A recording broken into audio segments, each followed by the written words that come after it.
Mr. Secretary, I believe we have a quorum. Am I mistaken? I count 1, 2, 3, 4, 5, 6, 7, 8.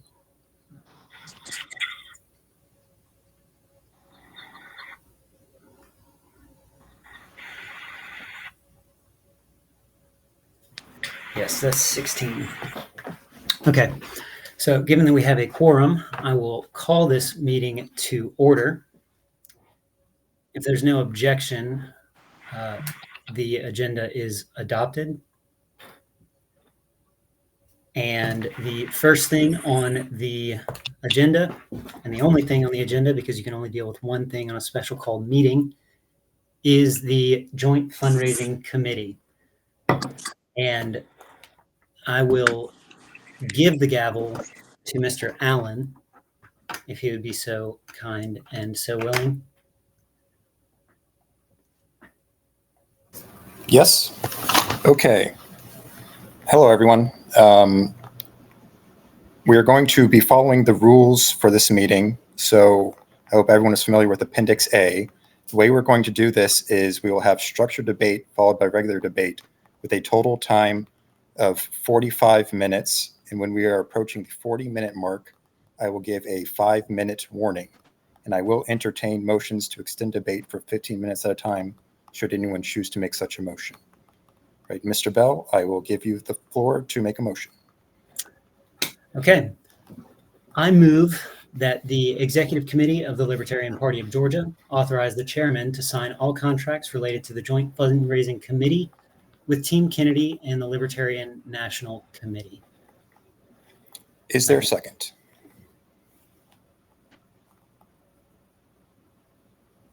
Second.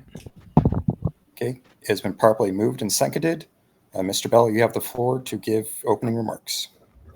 Awesome. Well, I think we are all aware of the Executive Committee conversation about the Joint Fundraising Committee that we've been having over the past few days. Looking at this committee, I believe that this is a great opportunity for us to get some extra funding. We have options for how we want to spend it, for sure. But this is definitely an opportunity for us to come together as a body and decide what we're going to do. I think this is a good opportunity for the party. I believe that funding, especially with some of the campaigns that have been put up against the LP for, I guess, telling people not to contribute to the party, I think is an important part of this, that there is a need for funding across the board, but especially in our area.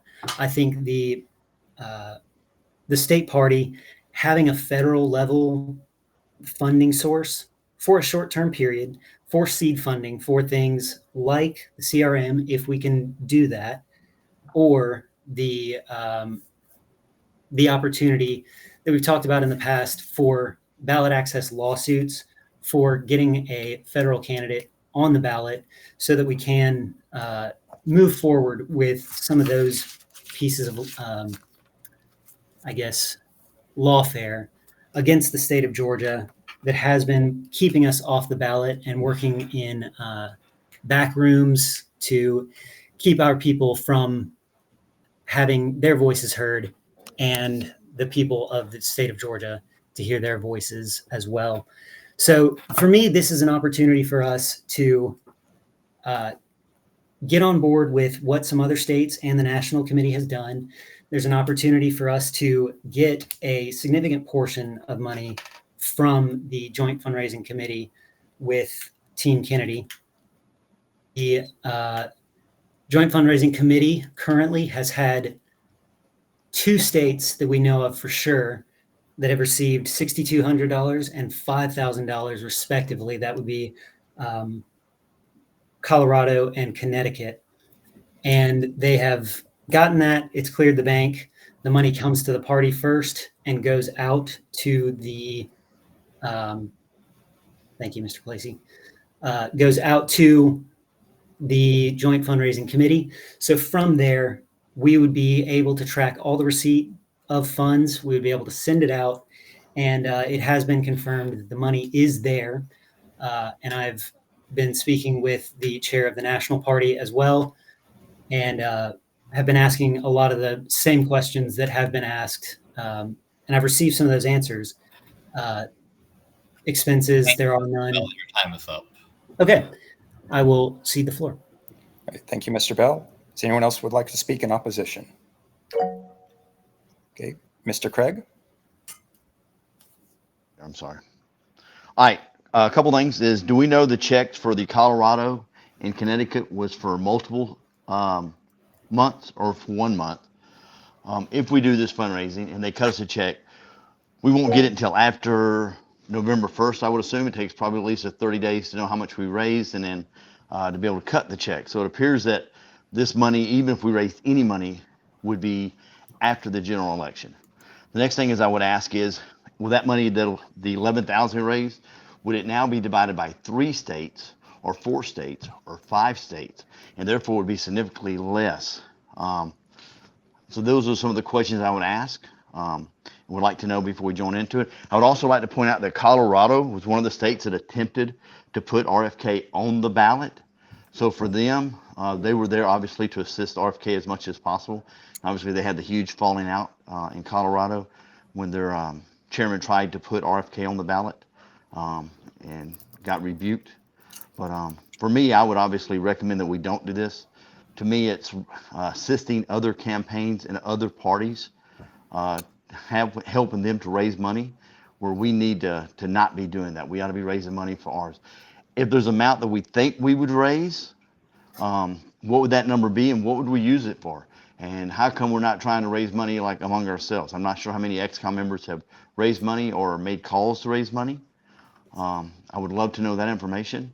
I think this is a horrible idea.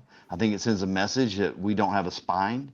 I just think it's just unbelievably, I could have never imagined this in my 28 years in the party that we would be supporting other candidates that are actively trying to beat us in elections. Again, I would recommend that we vote no. At a minimum, I would recommend that we wait at least 1 more week. We should have had more information. Leadership should have had that $6,200 already put out for discussion in the 5,000. There's absolutely no reason why that information had to wait till this meeting was called. I don't understand that. That's something that blows me away, that leadership would not put out that information. Again, I think I'll debate more as we go on, but right now I'm done with my original speech against it. All right, thank you, Mr. Craig. Would anyone care to speak in favor of the motion?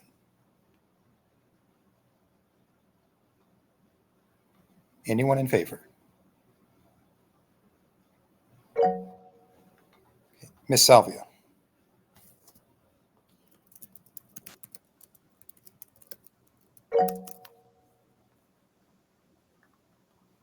Ms. Salvia, you have the floor if you care to speak.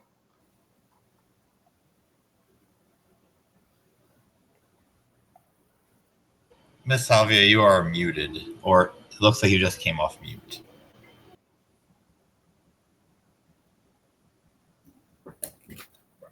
Ms. Salvia, we cannot hear you.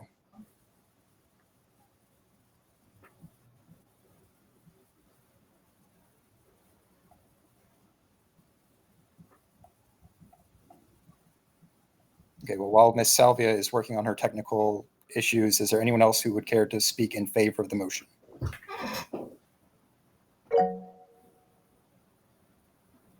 Okay, let's see. Mr. Richards. Yes.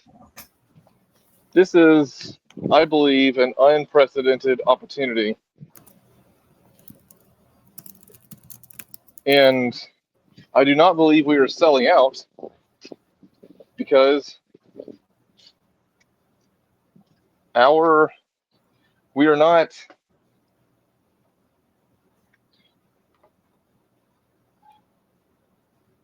not there are no strings attached to this, correct me if I'm wrong.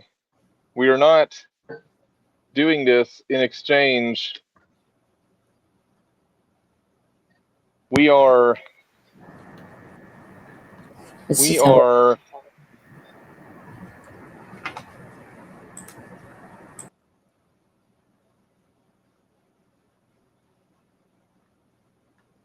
Mr. Richards. until the 2024 election cycle, the major parties have mostly ignored us, but now they extend their hand and are offering to let us have a share of their funds in exchange for a need of theirs, which is to allow donors who wish to give in excess of the FEC contribution limit and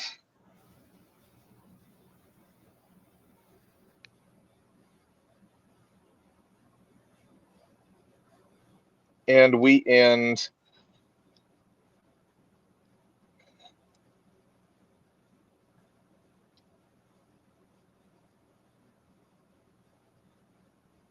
Mr. Richards, we are you still attempting to speak? Yes, I'm still attempting to speak.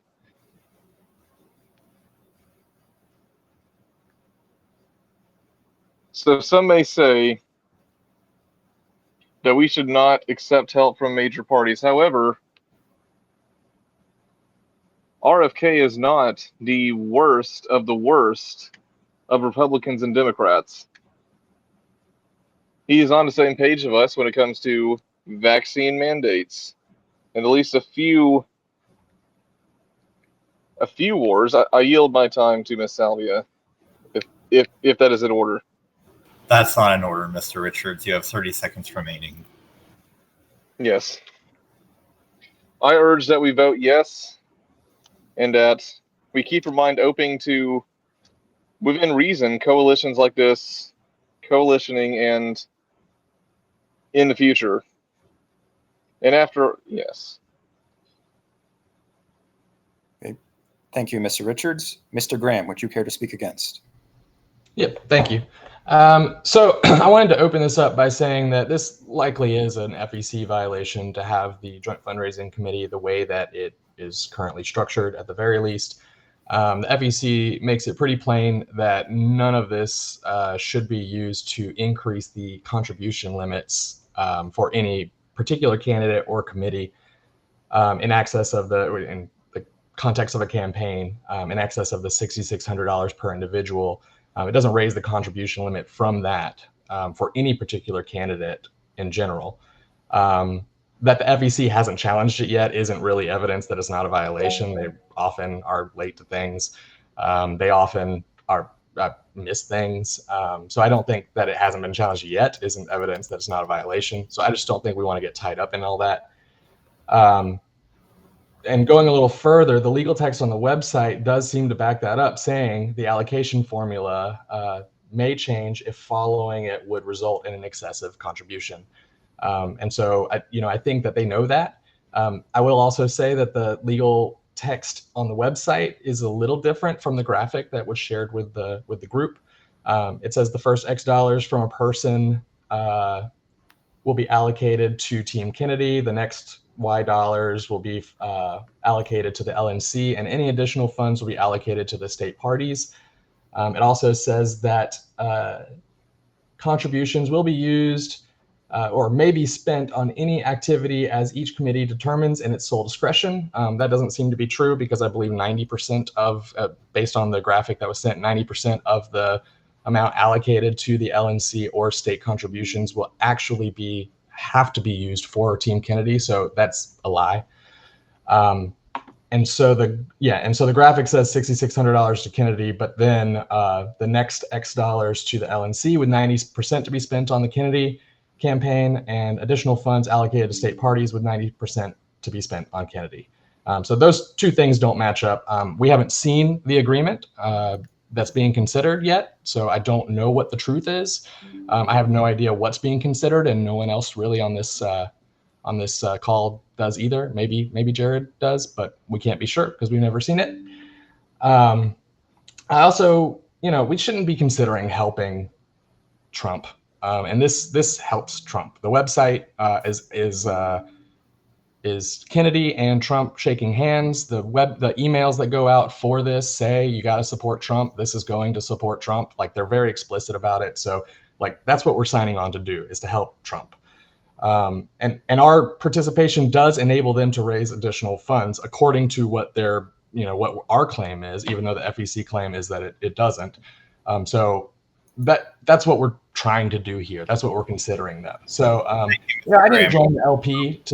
Am I done? Did you say I'm done? Yes, thank you. Okay, cool. Thank you, Mr. Graham. Ms. Salvia, did you want to try again now that your audio has been fixed? Sure. Can you hear me now? Yes, thank you. Oh, thank you. I apologize for that.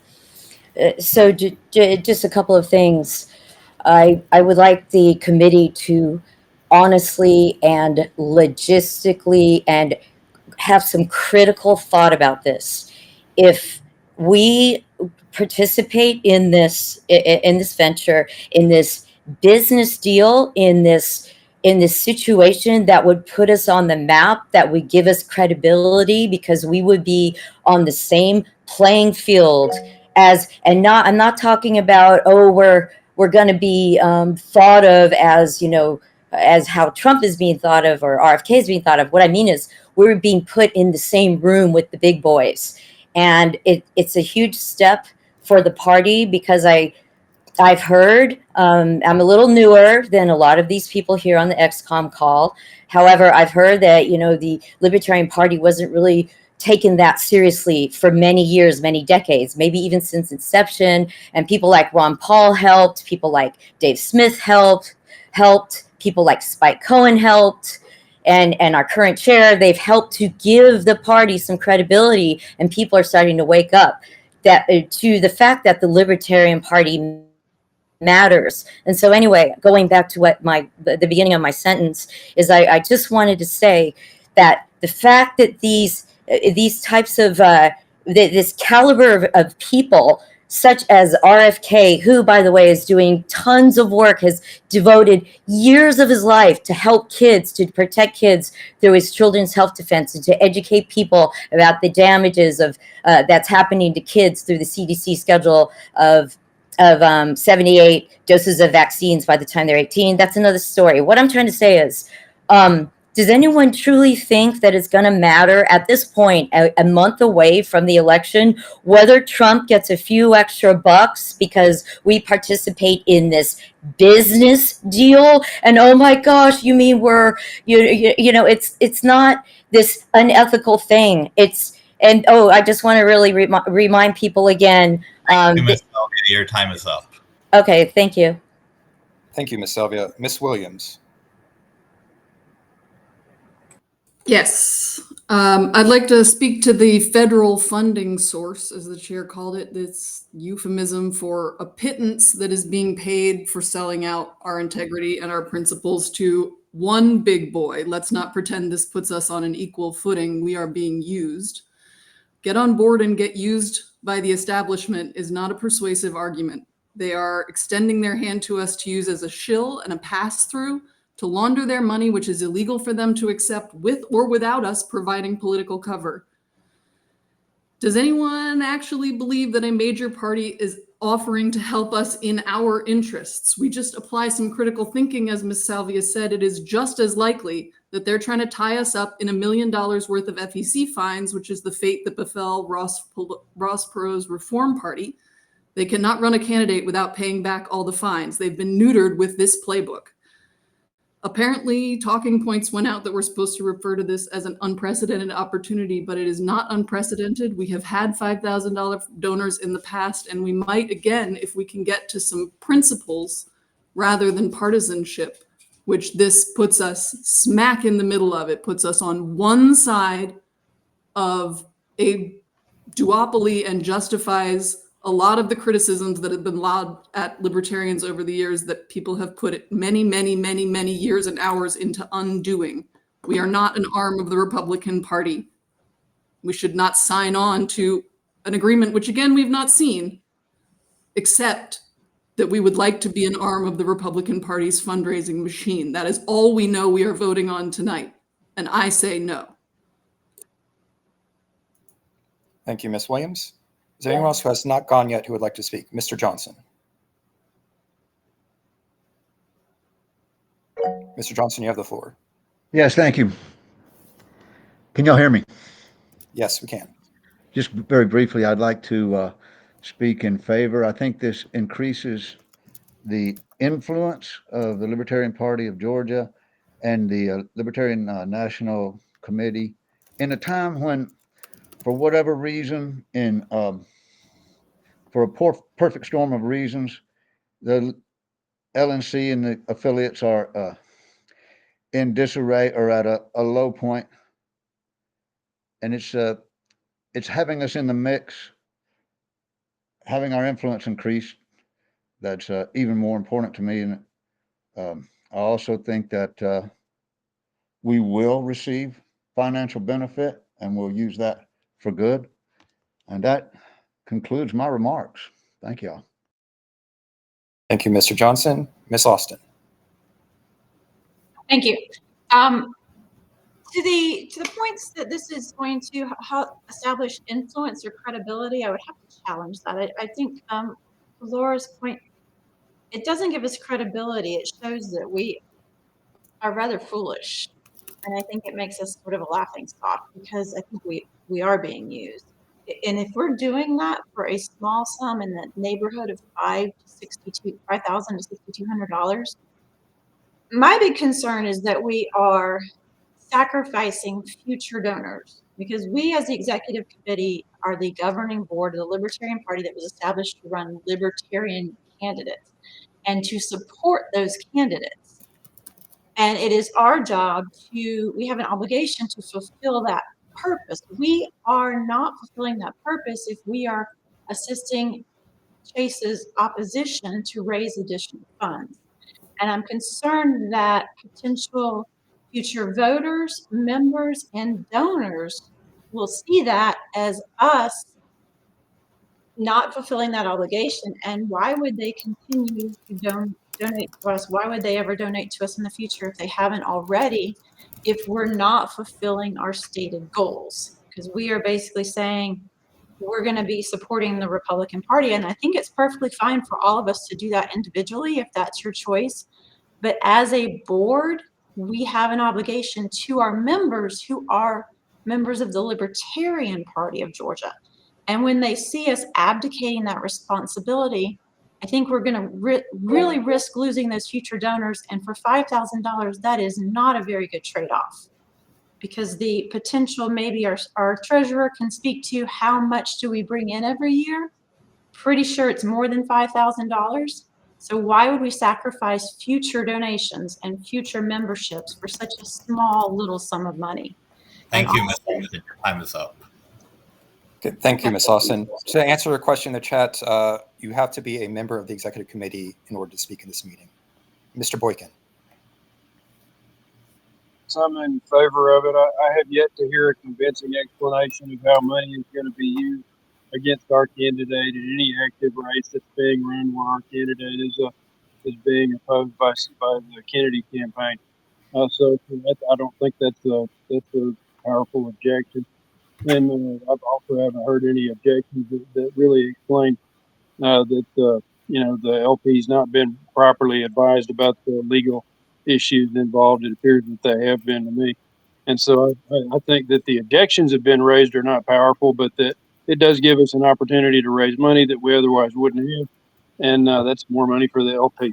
What I've got to say about it. Thank you, Mr. Boykin. Is there anyone else who wishes to speak?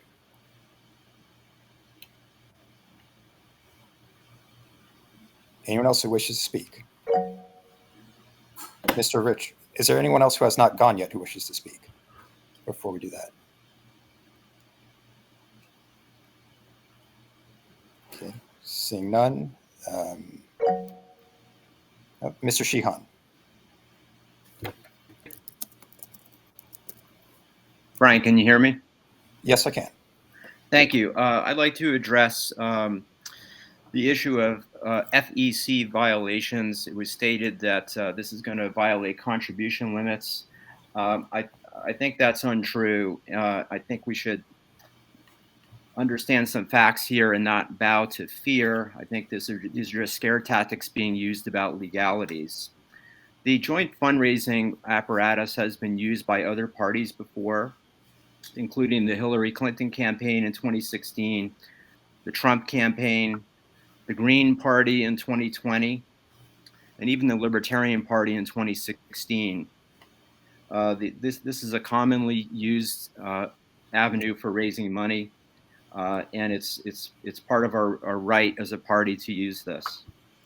I'd also say that there are some very principled reasons that we should do this from a libertarian perspective. People have a right to do with their money whatever they want to do. It's their private property. The Supreme Court ruled in the Citizens United case that if you cannot donate money to your preferred candidate, that's a violation of your right to free speech.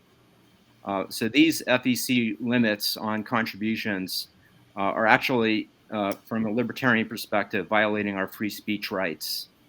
And to the extent that we can use loopholes to help other people to fully realize their rights over their private property, I think that is something that we would do for each other as neighbors and people that believe in liberty and as Americans.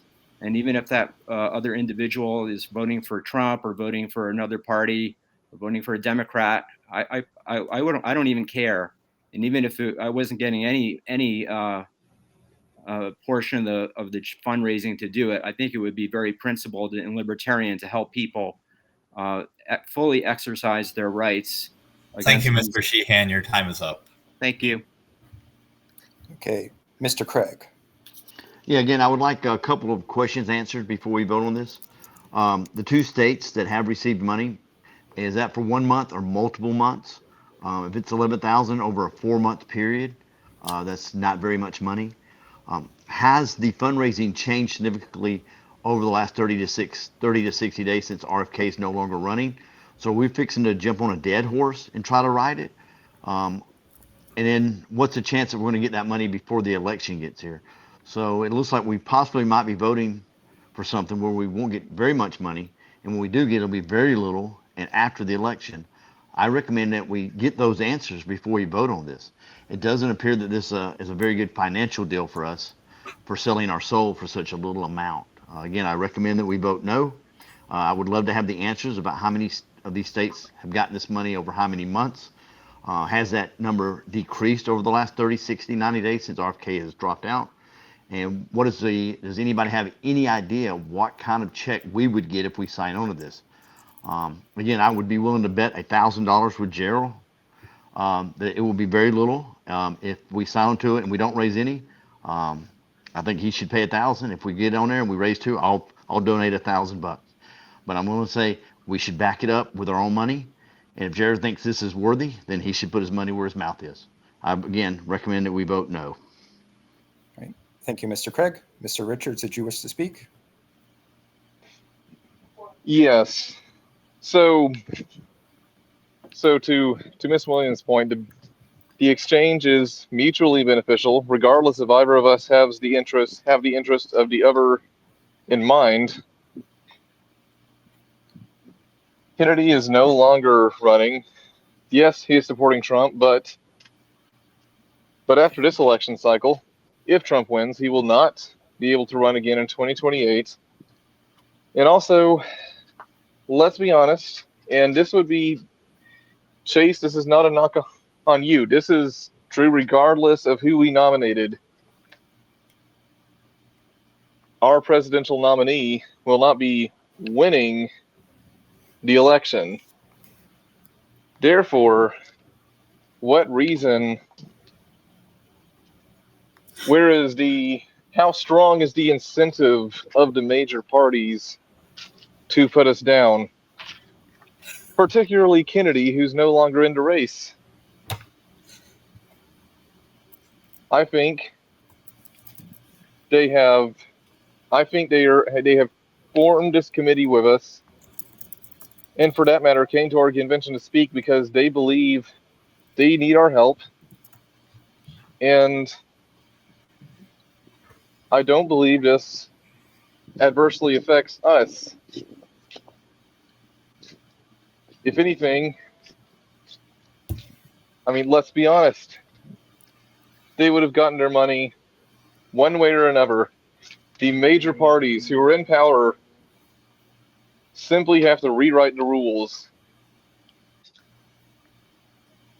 Whereas in this case, they're doing it in a manner that is, I would say,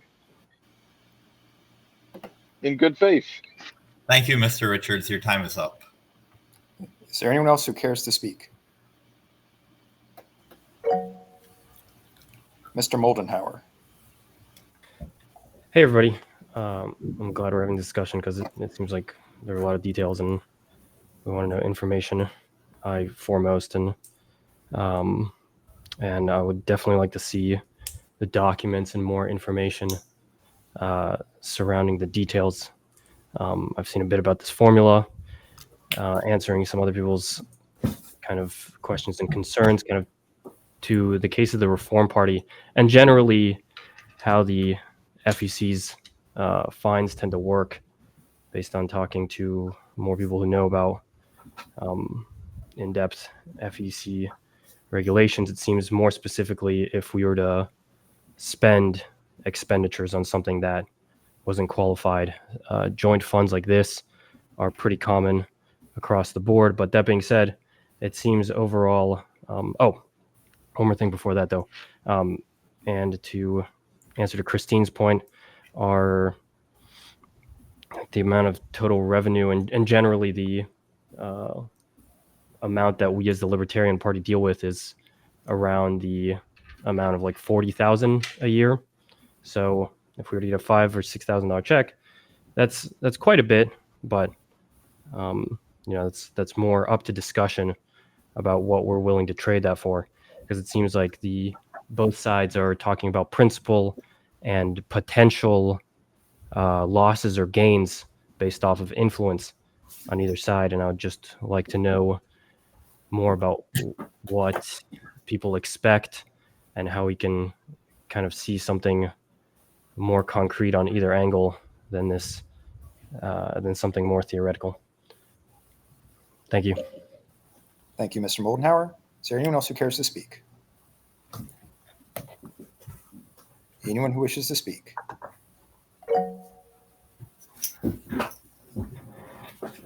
Mr. Bell, you will get an opportunity to speak at the end if you wish, or you can speak now if you would prefer. I can wait. Okay. Anyone else before we get to end? Ms. Salvia. Okay, yes. Hi, I'm here. Okay. Anyway, I put some information in the chat. How much time do I have, please, You sir? have 2 minutes. 2 minutes. Okay. So really quick, I just put some information in the chat that again, we have to keep in mind, like, what is our ultimate goal? Is it freedom and liberty, or is it good little slaves to the system of a bunch of elites at the very top, aka globalists, aka dark occultists, who tell us what to do and tell us how to live? Like, are we really trying to teach the public true freedom and liberty? And what about our children and grandchildren? Are we going to sit here and argue about, little syntax and little bureaucratic red tape? Or are we going to free future generations from this tyranny that is crashing down upon us? I hope that you guys really are aware of what's going on at or what went down at the UN last weekend. We are getting closer and closer to Agenda 30. And another very, very important point, and this is, Chase, I respect you as a candidate. I know you've worked very hard. Yet, do you truly believe that this is going to make a difference in getting you elected or getting you not elected? If a few extra bucks go to RFK or Trump, do you really think that you have a chance of getting elected? And again, this is nothing personal, Chase. I'm just being blunt and being reasonable. I mean, I don't think any of us think that our candidate is going to win just because, we probably will not receive a huge amount of votes or enough votes to actually win the election. Okay. So this is just a way for us to get stronger and to get some money and to be able to pursue our interests and to attract some true attention. And it's not, anyway, if you think it's immoral or anything, you are under the religion of authority and you're under mind control, and you're just going along with the agenda of the globalists. Thank you, Ms. Salvia. Is there anyone else who has not already spoken or has not already spoken twice who cares to speak? Let's see whose hand is up.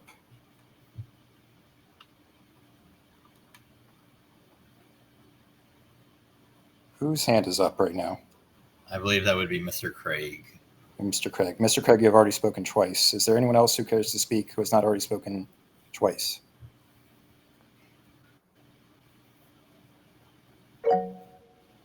Miss Austin. I don't know what that was we just heard, but please don't let us be swayed by whatever that was. We have to focus on ballot access for Georgia. And the rant we just heard didn't make a lick of sense to me. Maybe somebody else can explain it, but I'm not sure how it's at all relevant to what we're talking about. But even if we get Chase a few extra votes, that helps us with ballot access, which I believe we've all agreed as a group is a mission critical goal for the state of Georgia. So I'll remind you again of our fiduciary responsibilities to work on keeping the Libertarian Party of Georgia alive and active and able to run candidates. So anybody who thinks that it doesn't matter to help Chase get a few more votes by not supporting his opposition is sort of missing the point here. I think we have to vote against this. Okay. Thank you, Ms. Austin. Is there anyone else who cares to speak who has not already spoken twice? If not, Mr. Craig, I will allow you to speak a third time. Wow, thank you, sir. I'm not sure where Miss Victoria was coming from. I've been right at this about 28 years. I think I've ran 3 times and helped with like 7 campaigns, running booking 20,000 TV ads. I think we're in this for the long haul. I've not been here for like 6 weeks or 8 weeks. If you think we're selling out, I think you might be in the wrong party. I think the group that's speaking against it are very hardcore libertarian, very hardcore liberty people. We don't want to sell our soul today or yesterday or in the future. My goal is to fight for liberty, not fight for Trump, not fight for RFK. This vote is a vote to help RFK and Trump. That is what this is. And we don't even know how much we're getting. We're sitting here debating among supposedly fighters of liberty over maybe $400 or $500. Shit, if you needed that, why didn't you call me? I'd write you a damn check, right?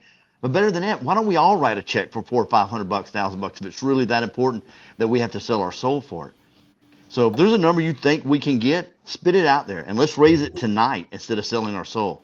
I'll guarantee you right now, I'll put in my part, and I'm not going to be here short term. I won't be gone in 6 weeks, and I've been here longer than 6 weeks. Again, I vote or ask you to vote no, because it is selling your soul to big government to vote for this. It is a support vote for RFK and Trump, who are horrible candidates. And I'm telling you, if we vote for this, Jared should put out a press release saying who voted for this and who voted against it. I would like your name to be on the line, so when people come back in 4 or 5 months and ask us who the hell did this stupid shit, we want a list of who did the stupid shit. Thank you. Thank you, Mr. Craig. Is there anyone else who wishes to speak? Anyone else who wishes to speak? Okay. See, fellow Jitsuer, I don't believe that is a member of the executive committee. I don't see any more members of the executive committee who wish to speak. Mr. Bell, would you care to close debate? Sure. Excuse me, Mr. Chair. I'd like to know if it's in order for me to take the time allotted to me to speak a second time and ask a member of our party who is not on the XCOM to offer an opinion. It is not in order at this time to ask opinions out loud. No. It is not in order to take the wants of our membership or opinions of people who cared to come to the meeting into account at all? It is in order for all of our meetings are open to the public. If someone wished to make a motion to open a public comment period, that time has passed. On what justification has that time passed? On the justification that we are currently in the middle of a motion. All right.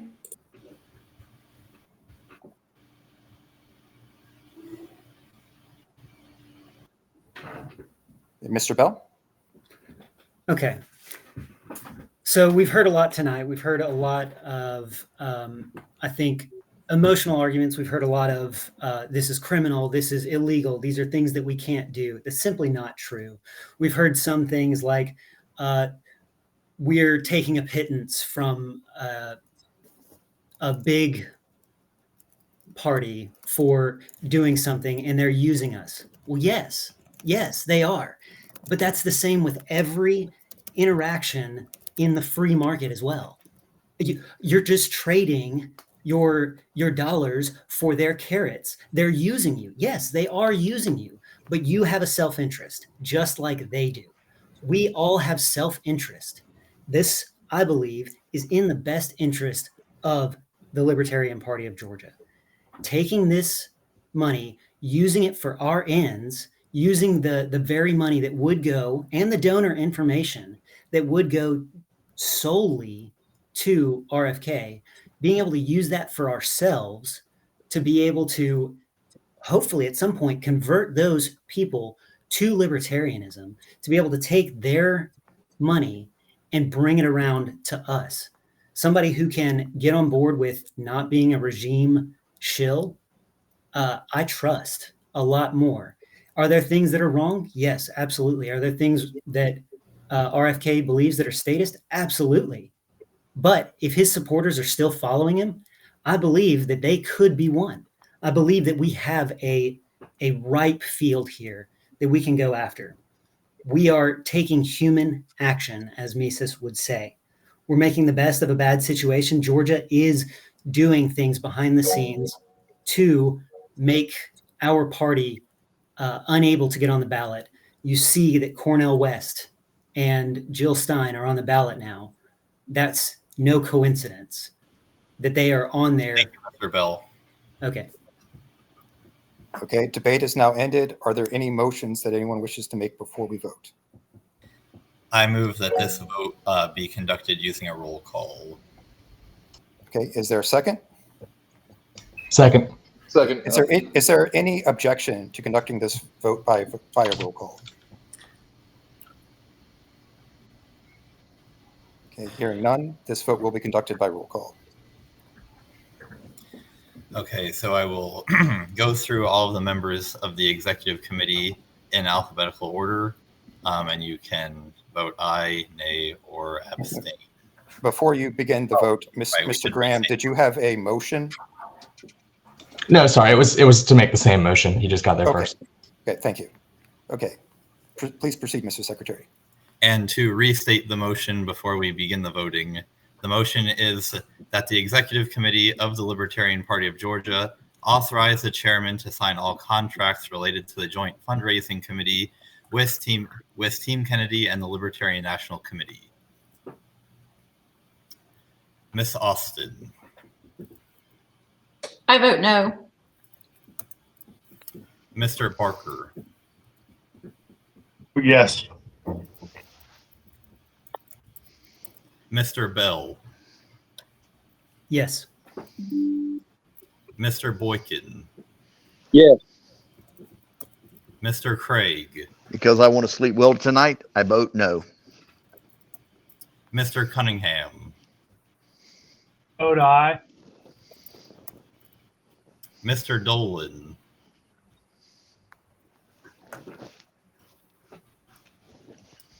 I will come back to Mr. Dolan if he's on the line. Mr. Graham. No. Ms. Holt.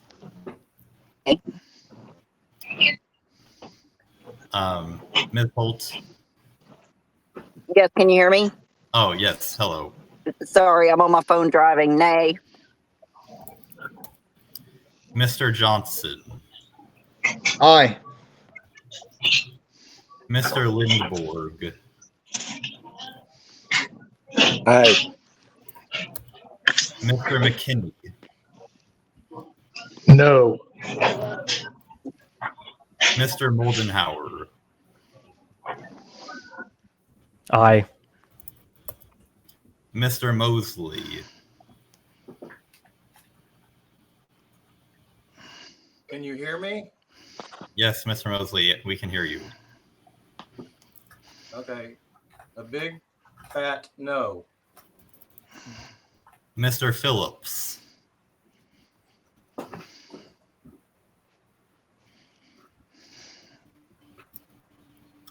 Mr. Phillips. Yes. I vote in the affirmative. Mr. Richards. Yes. Aye. Ms. Salvia. Aye. Mr. Sheehan. Aye. Mr. Varnell. Aye. Miss Williams. No. And looping back around to Mr. Dolan. Mr. Dolan, are you in the meeting?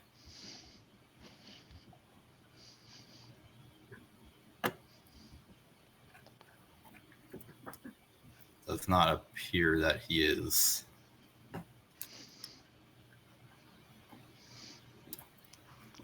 In that case, Mr. Placey, yes, Mr. Bell. I just wanted to make sure that you got Mr. McKinney's vote in there. Yes, I do have it. Okay, thank you. Yes, Mr. Secretary, please verify that everyone who's eligible to vote has voted. Yes, everybody except for you, Mr. Chair, as is customary, and Mr. Dolan. Oh, yes, I should say, is there anybody who is eligible to vote that I did not call?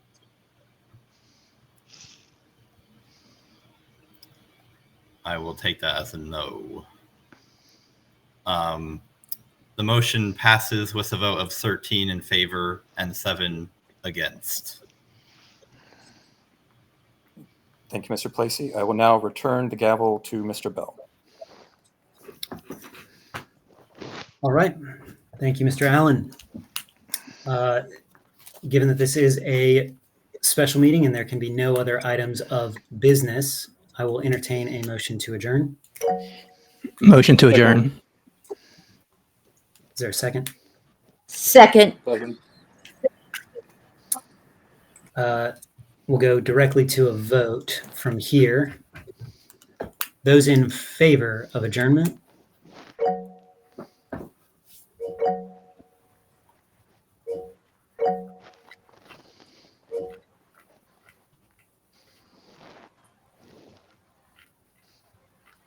Okay, I see 13 minus 1.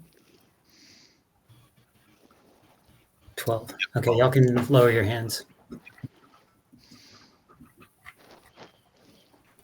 Those opposed?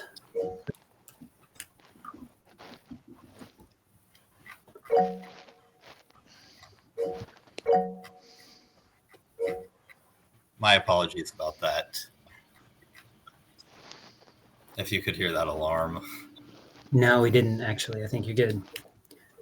Okay, anyone else opposed? All right, the ayes have it. The motion carries. The meeting is adjourned. Thanks, everybody. Thank you. One on TV and one on each side. Man, fuck all of y'all.